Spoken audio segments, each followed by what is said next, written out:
There's no serenity in city living, so say thousands of people who've responded to the state government's call for feedback on the realities of life in an apartment block. The biggest complaint, noisy neighbours. Now the government's reviewing strata laws in an attempt to help residents whose living arrangements are a bit too close for comfort.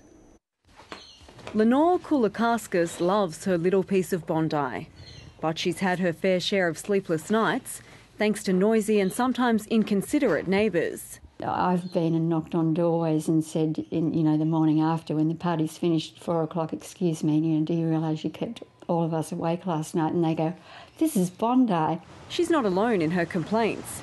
The state government surveyed residents of strata-managed buildings about their concerns.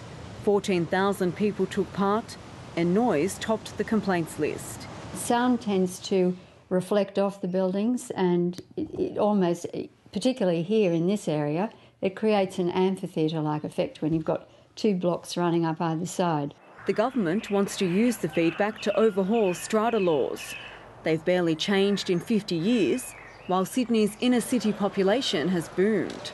If the government's plans for urban renewal take shape, and they almost certainly will, we could have 40% of our population living in strata title in Sydney in the next 20 or 30 years. People who buy units or townhouses can opt to be part of the executive committee, making decisions about expensive renovations and capital works. The government's considering introducing compulsory training to make sure they're making the best possible decisions for the property. Know how to handle big money, know how to borrow and lend money and take the sort of decisions which affect the lives of everybody in the block objectively. For those fed up with noisy neighbours, there's no easy solution. Some say it's just a matter of tolerance. What it really is a matter of proximity. People are living closer together and they're not used to it.